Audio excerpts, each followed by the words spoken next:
विक्रम बेताल की कहानी। Hello friends, हम शुरू कर रहे हैं विक्रम बेताल की कहानियां। इससे हम प्रमुख से लेकर इसकी 25 की 25 कहानियां इस YouTube चैनल में पब्लिश करेंगे। अगर आप भी सुनना चाहते हैं तो प्लीज मेरे चैनल को लाइक करें, शेयर करें और मेरे चैनल को सब्सक्राइब करें। तो स्टार्ट करते हैं परम की कहानी।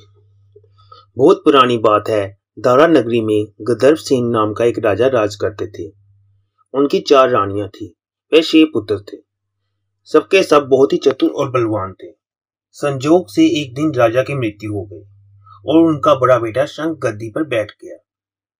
उसने कुछ ही दिन राज किया कि उसके छोटे भाई विक्रम ने उसे मार डाला और स्वयं राजा बन गया।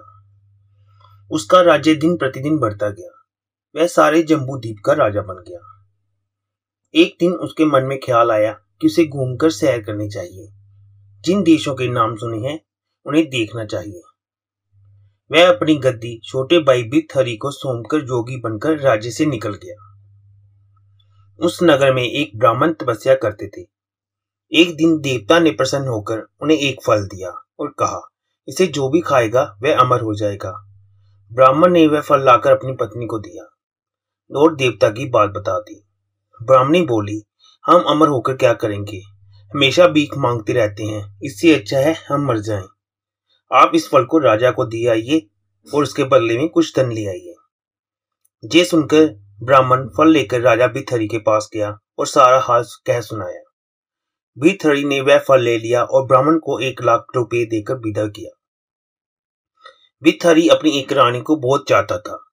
उसने महल में जाकर वह फल उसी को दे दिया।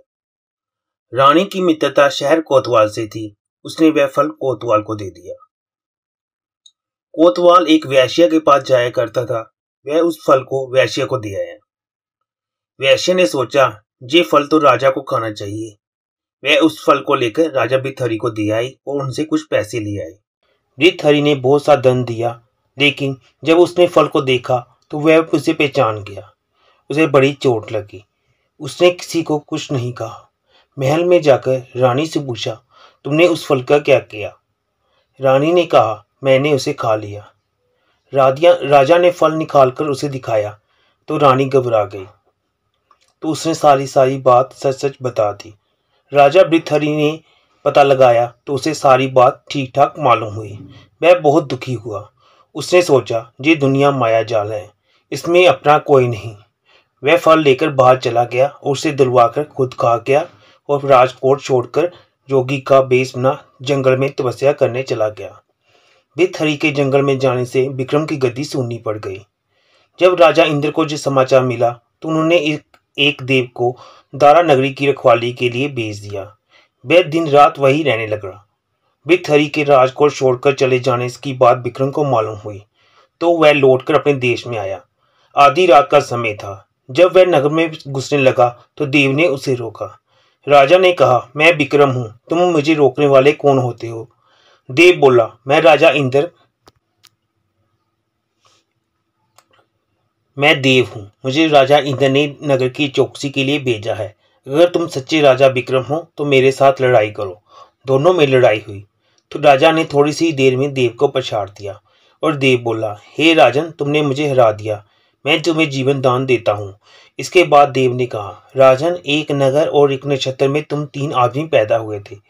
तुमने राजा के घर में जन्म लिया, दूसरे ने तेली के और तीसरे ने कम्हार के। तुम जहाँ का राज करते हो, तेली पाताल का राज करता था। कम्हार ने योग साधकर तेली को मारकर शमशान में पिशाच बनाकर शीश के पेट में लटका दिया है। अब तुम्हें मारने की फिराक में है, उससे सावधान रहना। इतना कहकर देव वहां से चला गया। राजा महल में आ गया। राजा वापस आया देख सारे नगरवासियों में खुशी की लहर फैल गई। सारा राज्य आनंद मनाने लगा।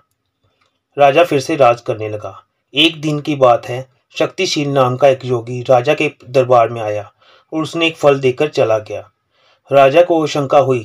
देव ने जिस आदमी के बारे में बताया था, कहीं ये वही तो नहीं है। ये सोचकर उसने फल नहीं खाया और भंडारी को दे दिया। जोगी आता और राजा को एक फल देकर चला जाता। संजोग से एक दिन राजा अपने स्तवर में देखने गया था। जोगी वहां पहुंच गया और राजा के हाथ में वह फल देकर चला गया।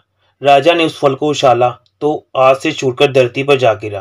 उसी समय एक बंदर जब्त कर उसे उठा लिया और तोड़ डाला।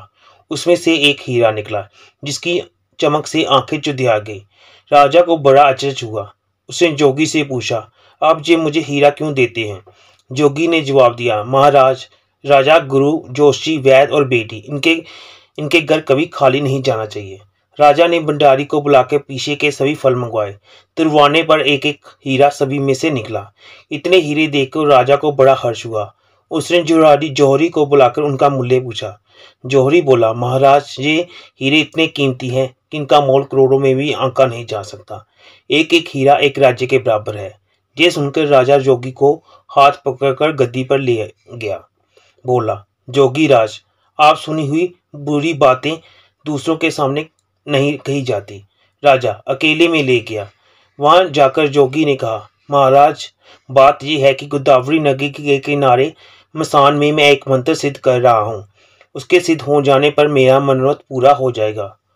तुम एक रात मेरे पास रहोगे तो मेरा मंत्र सिद्ध हो जाएगा। एक दिन रात को हथियार बांधकर तुम अकेले मेरे पास चले आना। राजा ने कहा, अच्छी बात है।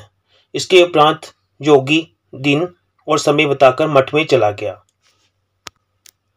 वह दिन आने पर राजा अकेला वहां पर पहुंच गया। जोगी ने उसे अपने पास बिठा लिया। थोड़ी देर बाद बैठकर राजा ने पूछा, महाराज, मेरे लिए क्या आज्ञा है?